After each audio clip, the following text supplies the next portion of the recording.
93 million miles away from us, the sun is the source of all life on Earth.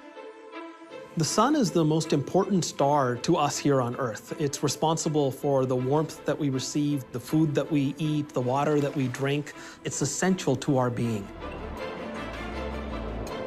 But every so often, in one of nature's most dazzling spectacles, the sun dramatically disappears.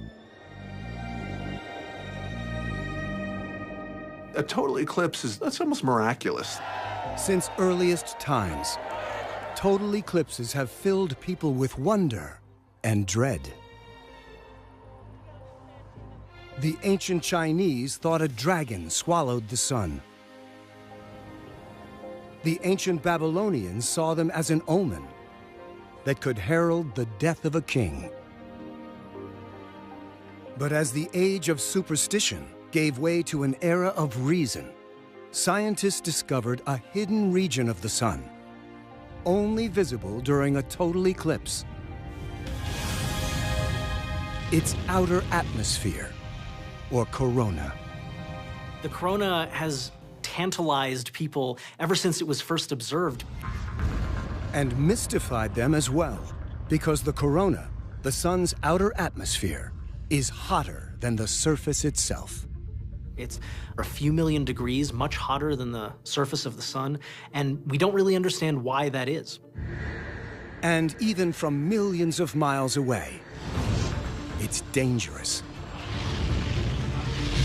It can hurl powerful electromagnetic storms towards our planet.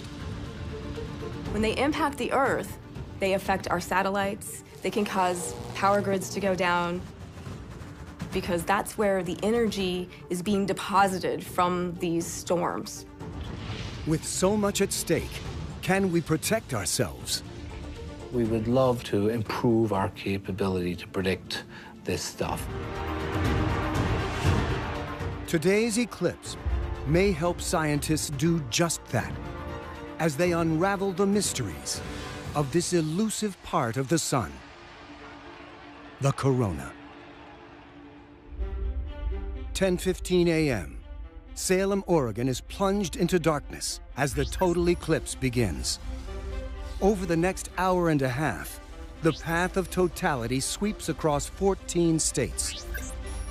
On its way, it blankets the south side of St. Louis and the whole of Nashville in total darkness, before finally passing over Charleston and heading out to sea.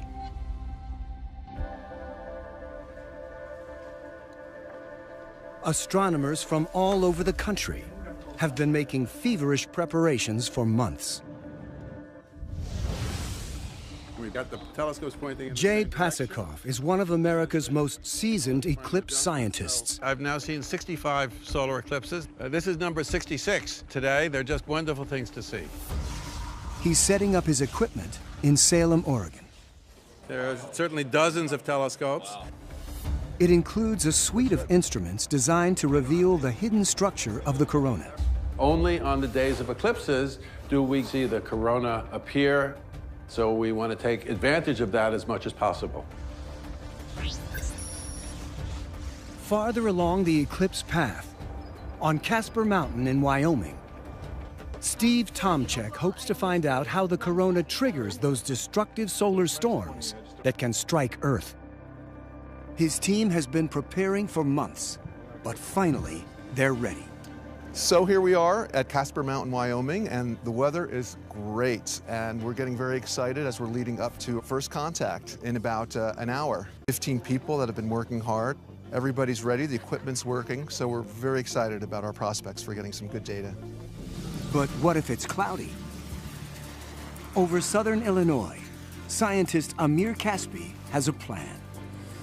2 NASA jet aircraft, fitted with telescopes, will fly at 50,000 feet above the clouds to ensure image quality.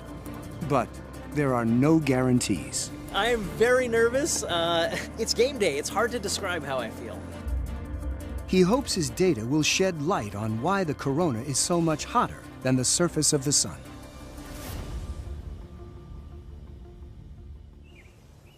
All 3 teams, are taking advantage of an extraordinary astronomical fluke. A total solar eclipse occurs only when the Earth, Moon, and Sun are perfectly aligned. So the Moon blocks the Sun's light. The diameter of the Moon is actually 400 times smaller than that of the Sun. But by an amazing coincidence, the Moon is also 400 times closer to the Earth. So it appears the same size in the sky as the Sun. When it passes in front of the Sun, it completely blocks the Sun's light, casting a shadow on the Earth that plunges everywhere it passes into darkness. It requires this precise alignment between the Earth, the Moon, and the Sun. It doesn't happen all of the time, but occasionally we get lucky. If the Moon were any closer to Earth, or any larger, it would obscure the object the scientists are trying to study: the Sun's outer atmosphere, its corona. 9 a.m. in Salem, Oregon. The first scientist to get to study the eclipse is Jay Pasikoff. Okay, we see an eclipse. Well, the exciting thing is when the sun is blotted out during the daytime and it gets dark and you can see the stars. Not only is it beautiful, it's so counter to anything people experience in their everyday lives. It's absolutely surreal, and it's fabulously beautiful. First contact. The first of the 4 stages of an eclipse is first contact. This is where the Moon first kisses the edge of the Sun. First contact, in other words, we can just look up through a filter and we see a bite out of the sun. To view it safely, it's essential to use specially designed solar filters. Wow, so cool. Although the Moon is traveling in its orbit at over 2,000 miles an hour, it will take roughly 80 minutes before it completely covers the Sun. That moment, known as second contact, is the start of the total eclipse. The sky is already darkening. But how do we know when and where a total solar eclipse will happen?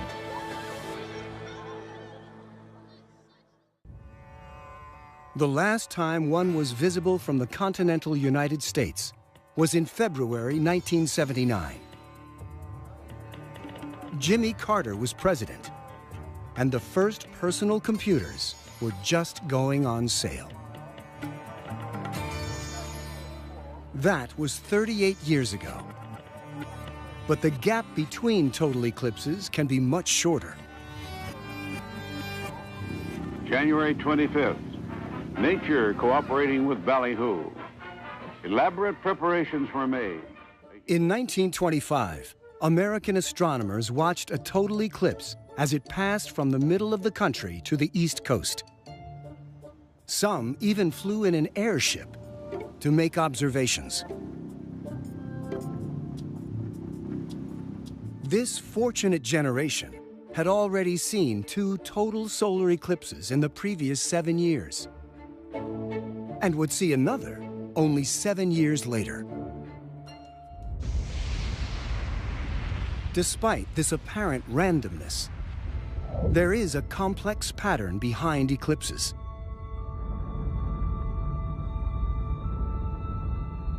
And astonishingly, it was discovered over 2,000 years ago.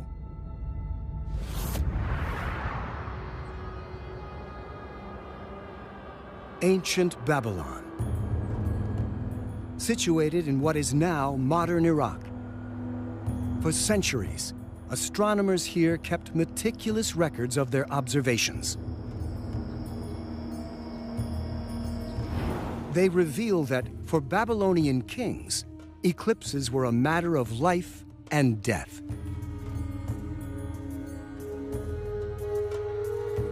The British Museum holds over 4,000 of these ancient astronomical texts. Whatever was seen in the sky was considered to be of relevance for the fate of the king.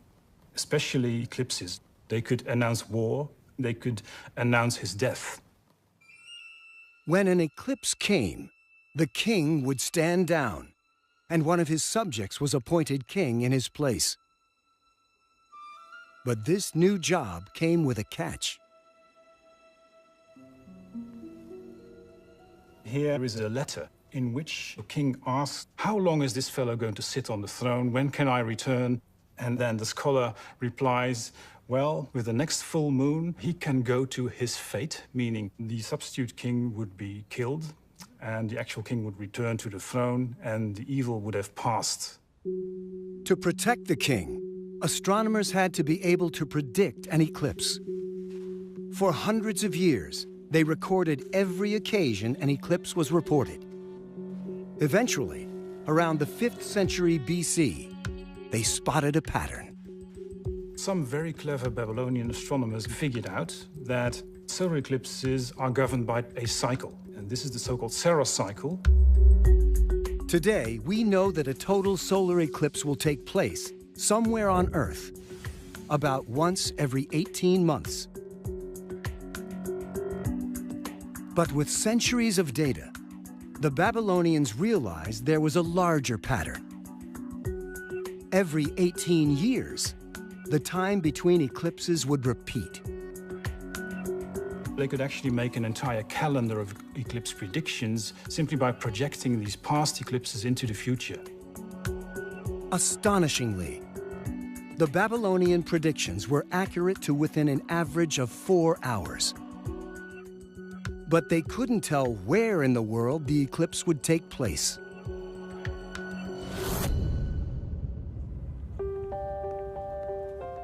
It would take another 2,000 years before astronomers worked out how to do that. At Harvard University, locked in the Houghton Library's special collection, is a rare document. It showed for the first time that the path of totality could be accurately predicted. In 1715, the British astronomer Edmund Halley became the first person to correctly predict a total solar eclipse by using the mathematics of his good friend Isaac Newton to calculate the orbit of the moon around the Earth, and therefore where its shadow would fall across the countryside. In April of 1715, Halley published this map, forecasting that in 2 weeks' time, an eclipse would pass over London. Halley had studied records of past eclipses and rediscovered the Saros cycle, lost since ancient times. This told him an eclipse was due. He then used new, accurate observations of the moon's orbit to calculate its path.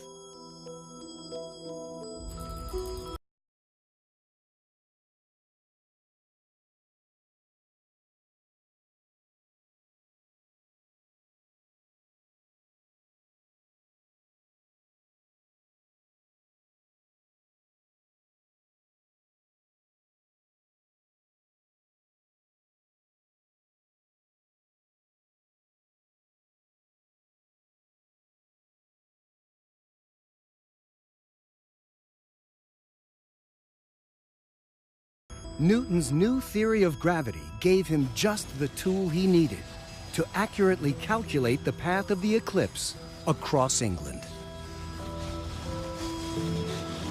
From comparing the maps that Edmund Halley made of the 1715 eclipse both before and after, based on the observations by the public, we find that he was actually within about 20 miles, amazingly precise. And Halley's estimate of the time of the eclipse was off by just 4 minutes.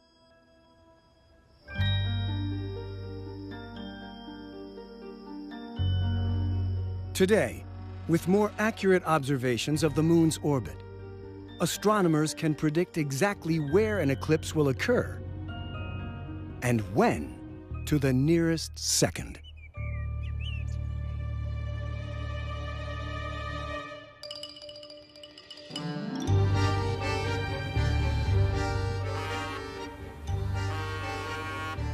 Six months before the eclipse over America, Jay Pasakoff has come to Argentina He's here to witness another type of eclipse.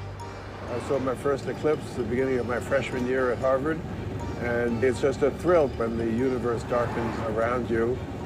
They're just so fascinating, I just want to see them all. For Jay, eclipses are a clear demonstration of the predictive power of modern science. The most remarkable thing is we've come halfway around this side of the world. Beautiful blue sky, perfect, normal conditions here, and yet I confidently believe that in half an hour, something is going to start going in front of the sun.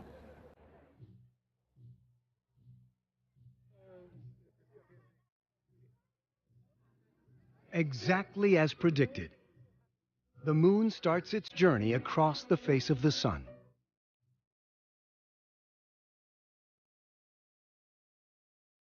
The filter on the camera darkens the sky, which is still bright. The eclipse Jay has come to see is not a total eclipse. It's called an annular eclipse, and it results from the shape of the moon's orbit. The moon's orbit isn't a perfect circle. It's very slightly elliptical. So when the moon is farther away from the Earth, it appears smaller and doesn't completely cover the sun, creating an annular or ring of fire eclipse.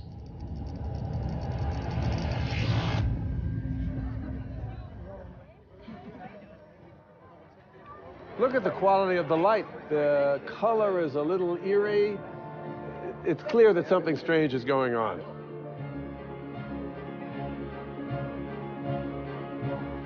I see a bee.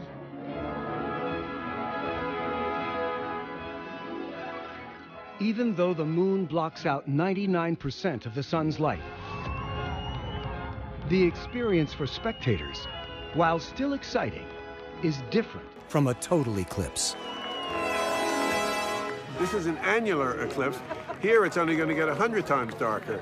So that's dramatic in some way, and it's fun to look at. But the total eclipses are the exciting one, when it really gets 1,000,000 times darker in the middle of the day.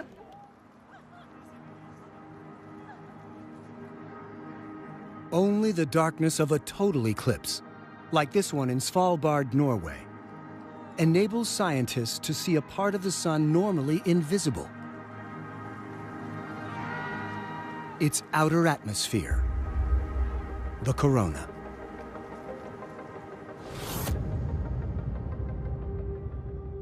This elusive pearly white cloud is made from a state of matter rarely found on Earth, called plasma. You know, every day in our lives we interact with solids, liquids, and gases. But there's another one, and that's called plasma.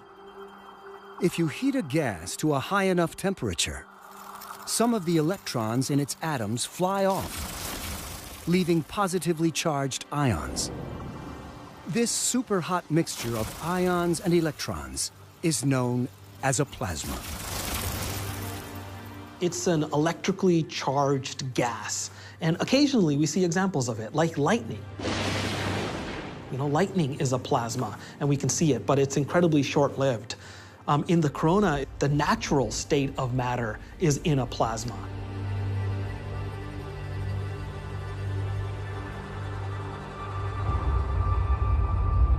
Although rare on Earth, plasma is the most common state of matter in the universe. Most stars we can see are made from it, including our sun. 1.3 million times larger than the Earth, our sun is a dense ball of plasma made from hydrogen, helium, and smaller amounts of other elements. The heat that creates this plasma is generated inside the sun, at the sun's core.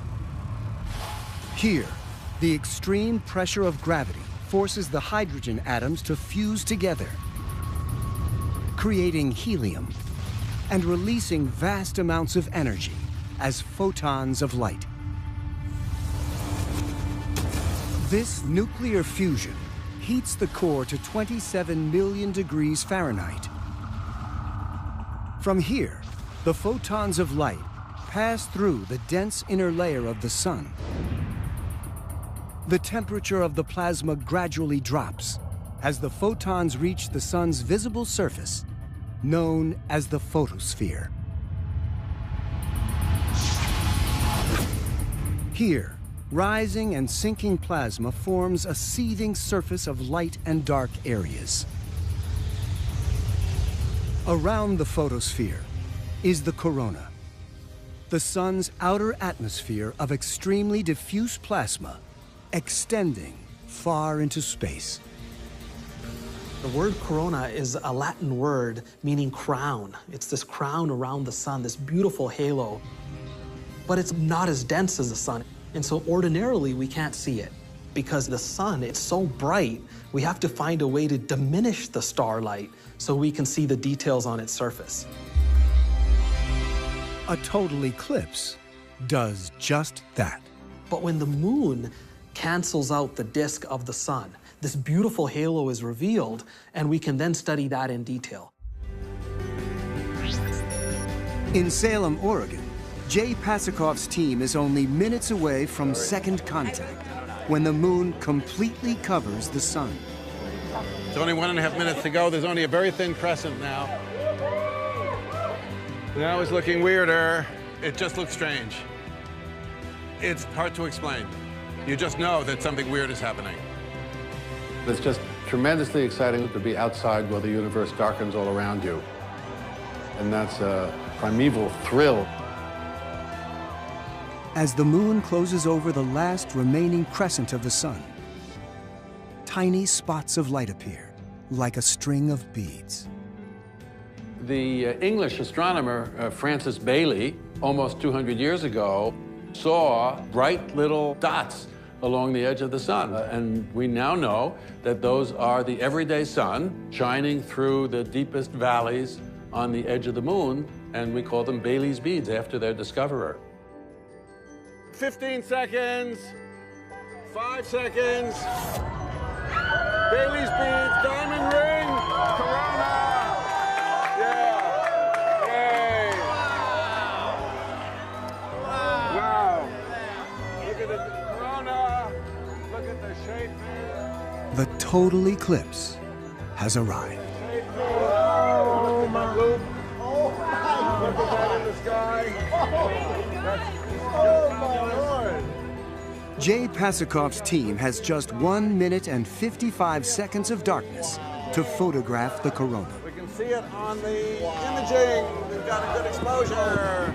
We're looking at the corona here. It means it's working. The sensitivity is fine. There's a big streamer coming down, 2 streamers going up. It's just beautiful. Wow. That's insane. Oh, my God. His plan is to capture enough detail to reveal the structure of the corona. Because the brightness of the corona falls off the farther it is from the sun's surface, it's impossible to capture its detail in a single photograph. So one of Jay's cameras takes a series of images at varying exposures to capture the different parts of the corona. Combining these photographs reveals the corona is full of astonishing detail. Every time we look at the sun, it's different. There are all kinds of streamers and little loops. The lines of plasma in the sun's corona are vast. They would dwarf the Earth. The force that drives their shape and motion is the sun's magnetic field.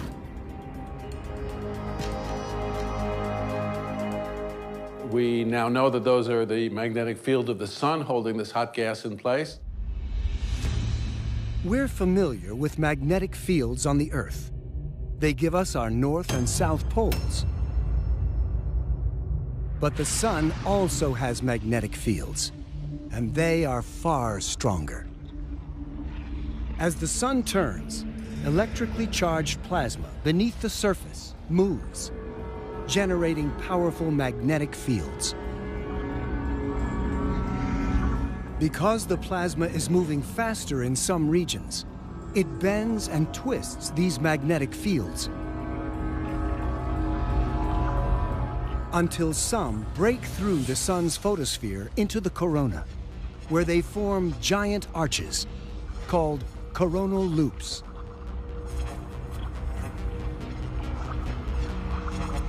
Because these magnetic fields trap electrically charged plasma, they show up as the bright lines and loops we see in the corona.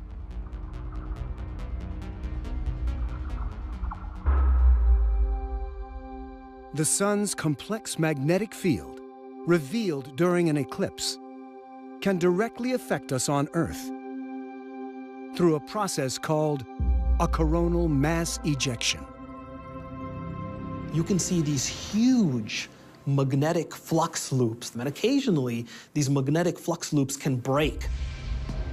In a coronal mass ejection, the corona can throw over 1 billion tons of plasma out into space at speeds of up to 2,000 miles per second. When a coronal mass ejection heads our way, the Earth's magnetic field normally protects our planet. It deflects most of the highly charged particles. But a large coronal mass ejection can overwhelm our magnetic defenses with devastating consequences. These storms can impact our technology. They affect our satellites. They can cause power grids to go down. Powerful coronal mass ejections can cripple the power and communication systems our modern society relies on.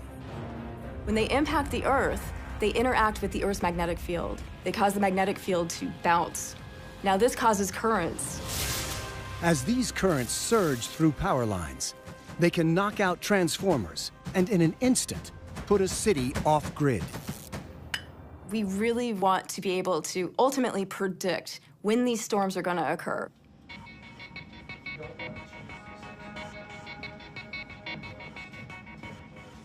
This group of scientists is on the front line of predicting a coronal mass ejection. From Boulder, Colorado, they use a fleet of satellites to monitor the sun 24/7. The biggest event they ever saw happened in 2012. This is what we saw. All of a sudden, that flare occurs, the eruption occurs, and that blast was tremendous. Very big, very, very fast. If it had hit the Earth, it would have been a disaster. But fortunately, it wasn't in the right place. But of course, the key is it has to be facing Earth for us to feel it. Near the middle of the sun, there's a window. We often refer to it as a kill zone. When it occurs inside that zone, then it's Earth-directed. Then we're going to feel the effects. Had it occurred a week earlier, the impact would have been here on Earth, and it could have been very significant.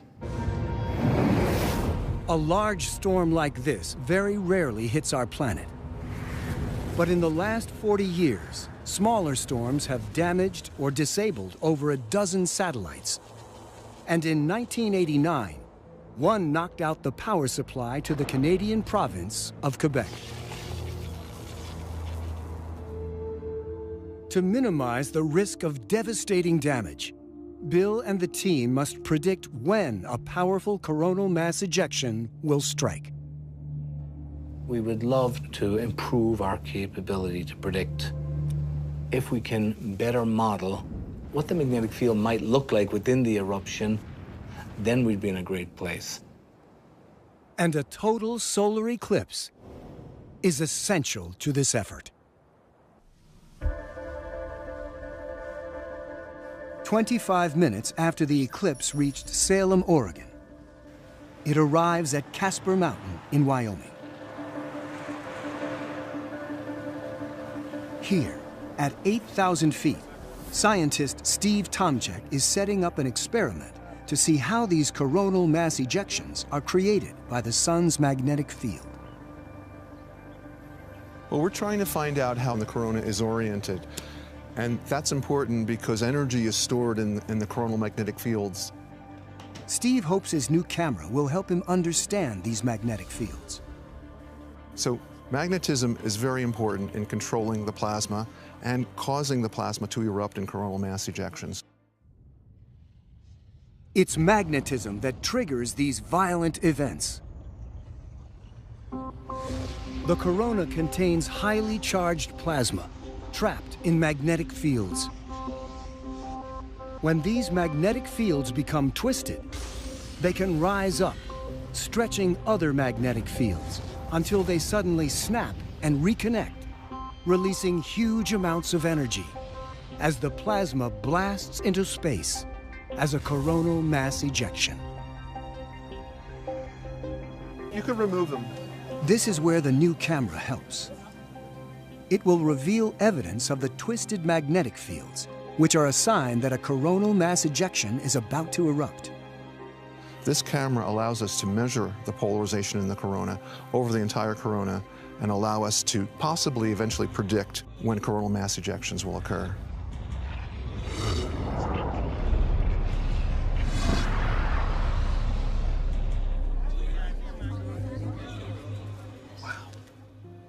To the west of Casper Mountain, the moon's shadow races across the plains at over 1,600 miles an hour.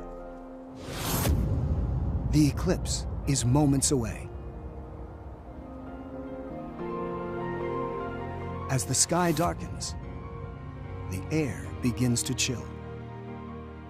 During a total solar eclipse, the temperature can drop as much as 28 degrees. Moments later, the total eclipse reaches Casper Mountain.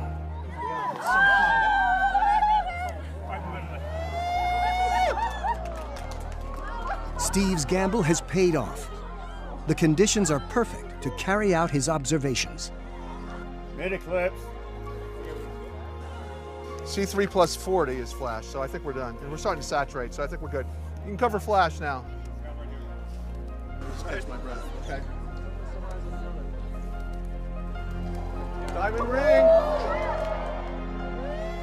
Here at Casper Mountain, totality lasts only 2 minutes and 26 seconds.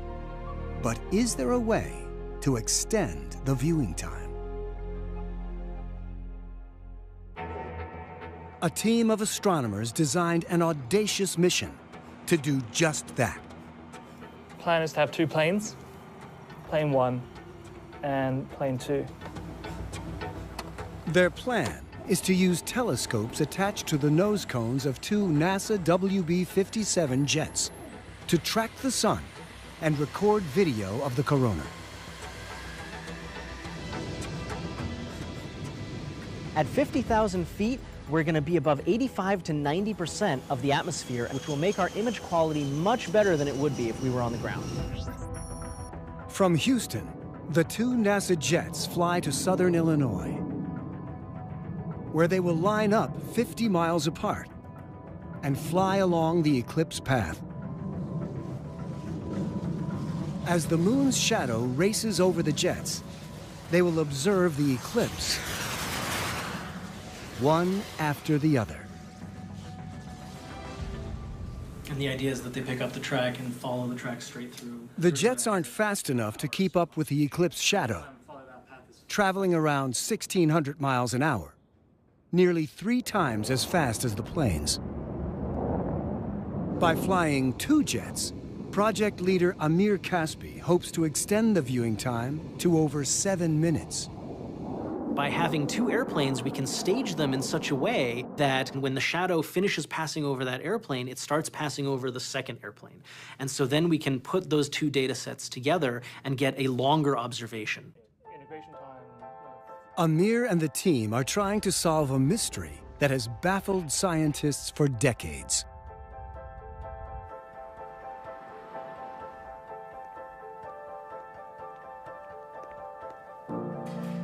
In the late 1800s, an American astronomer studying the corona during an eclipse made an astonishing discovery. In 1869, there was a total solar eclipse visible from the United States. Charles Young, an astronomer at Dartmouth College, led an expedition to Iowa in order to use the brand new technology of spectroscopy. A spectroscope uses a prism to divide white light into its constituent colors, or wavelengths. If you heat an element strongly enough, its gas emits light in very specific wavelengths. Viewed through a spectroscope, each element has its own unique pattern of colored lines.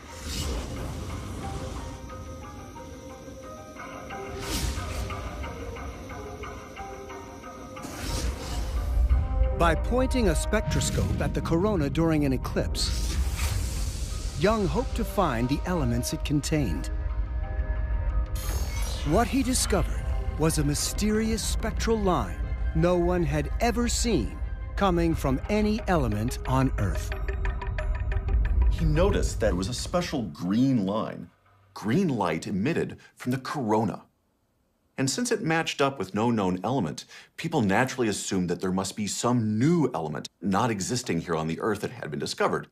Scientists gave this strange new element a name, coronium, because it had been discovered in the corona. For the next 70 years, astronomers sought to identify what this mystery element might be. What they found, in fact, was that it was a known element, iron.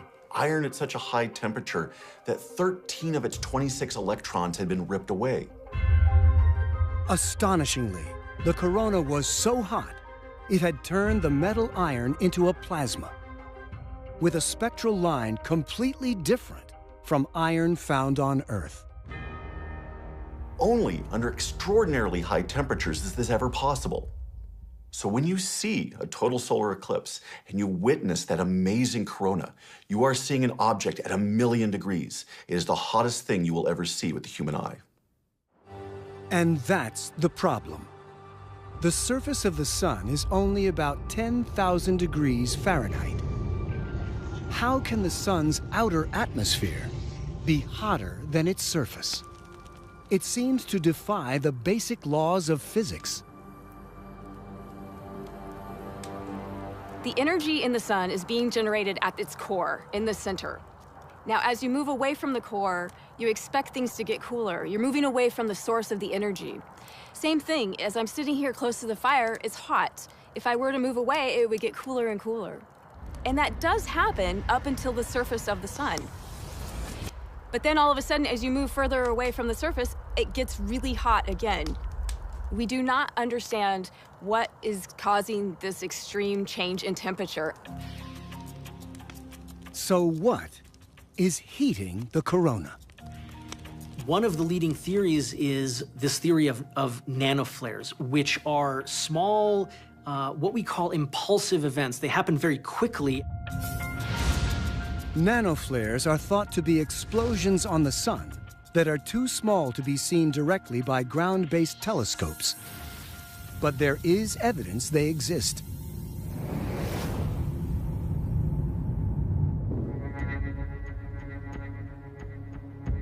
Recently, at the White Sands Missile Range in New Mexico, this group of scientists launched a research rocket into space to study nanoflares. I've been launching rockets for 30 years. When you fly a satellite program, you spend weeks aligning it, focusing it, calibrating it. The biggest challenge with rockets is it's only a 5-minute flight, so it has to work right when you open the door. On board is a modern electronic version of Young's spectroscope. It will briefly photograph the sun before the rocket falls back to Earth. You spend years developing the instrument, but actually seeing it work and fly it in space is really the icing on the cake. The advanced spectrograph is designed to analyze the light from brief flashes of extremely hot plasma, the signature of nanoflares. According to the theory, the trigger for nanoflares comes from the sun's magnetic fields. Like most interesting phenomena on the sun, they involve magnetic fields in a fundamental way. So these fields are much, in fact, like rubber bands. They can be stretched and twisted and stressed, and eventually they reach a breaking point, and when they do, they snap.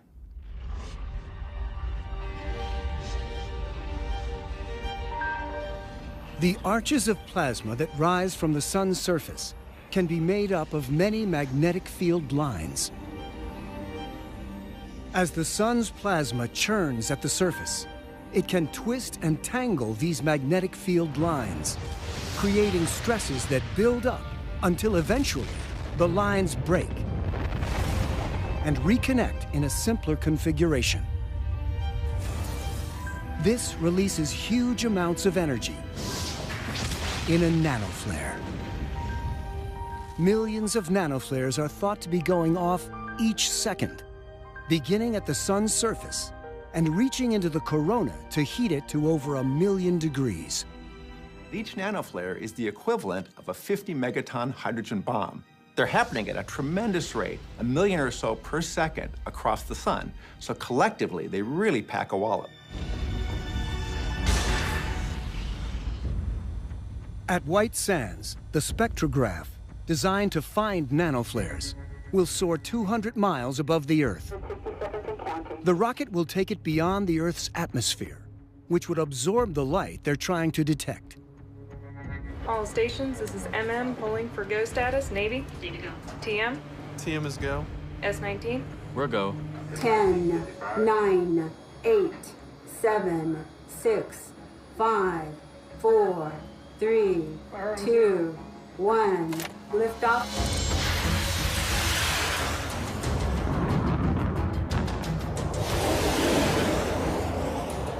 On second stage. Yes. 5.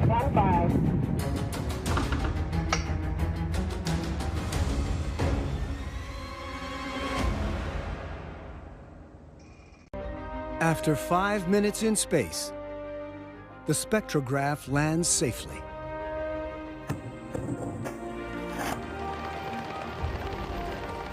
The mission is a success. Outstanding. It will take the team months to process the results. Do we have any broken?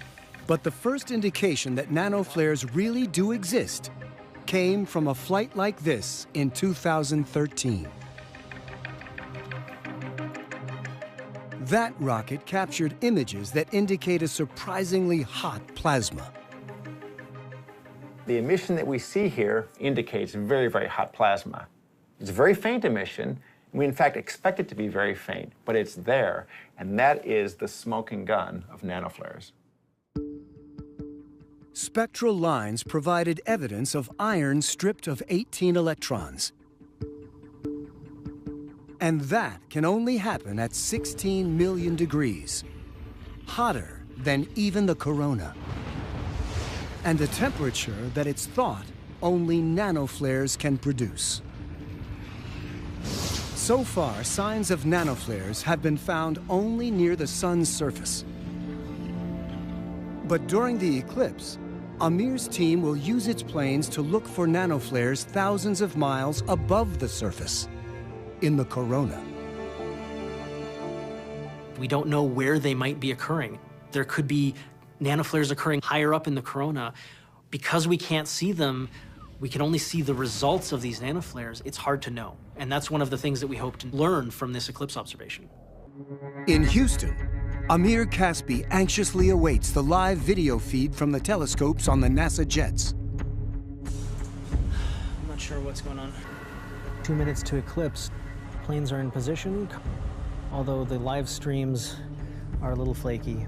Right now, the first plane, the westward plane, should be in the path of totality. It should be experiencing a total solar eclipse. Unfortunately, we don't have the live video feed right now. Oh. Just then, the video feed comes in. That looks great. Got the overlap. That is beautiful. That is beautiful. We got observations. We got totality. So, had a little bit of a touch and go with the live feed there, but we got some great observations. I'm pumped. See that streamer coming out of here? The operation is a success. Yeah, there's one over there too, that's right.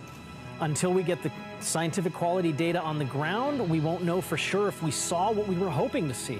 On the other hand, whatever we see is going to be interesting. It's going to teach us about how energy gets from the center of the sun out to the solar corona, how it heats the solar corona.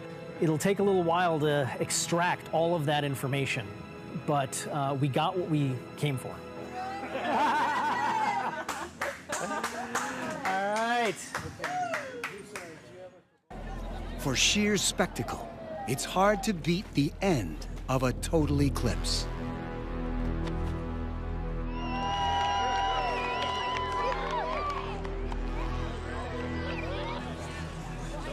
The last moment of totality is called third contact. The moment when the moon starts to reveal the sun's light again.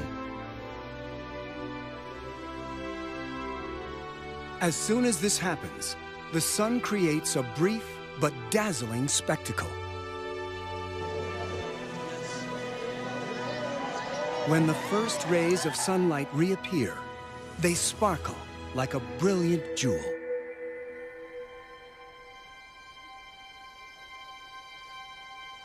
Since the 1920s, this moment of the eclipse, the glowing circle of the corona welded to a bright spot of light, has been known as the diamond ring.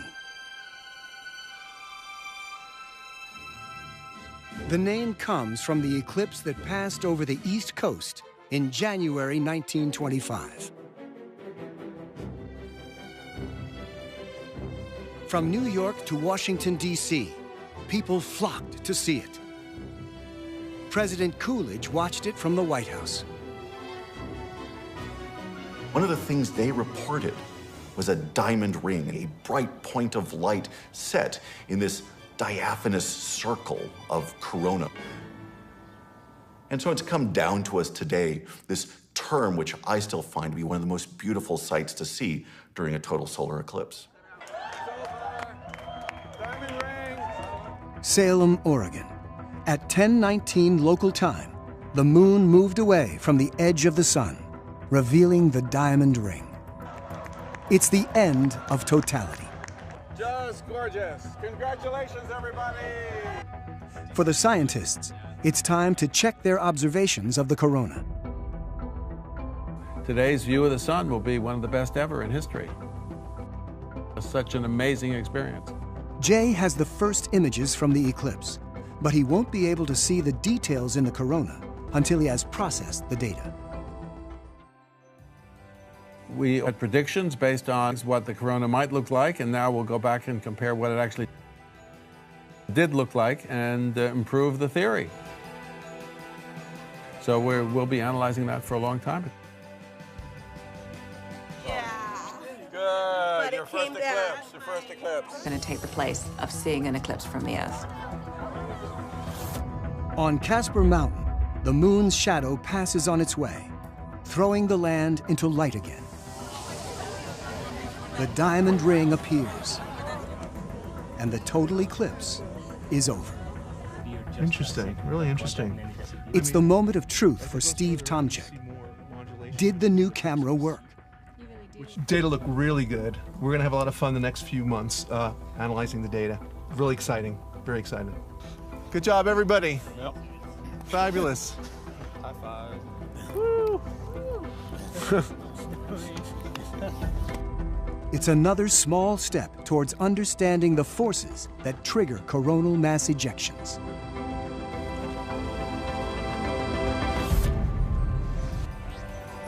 Today's total solar eclipse was the first to cross the United States from coast to coast in nearly 100 years.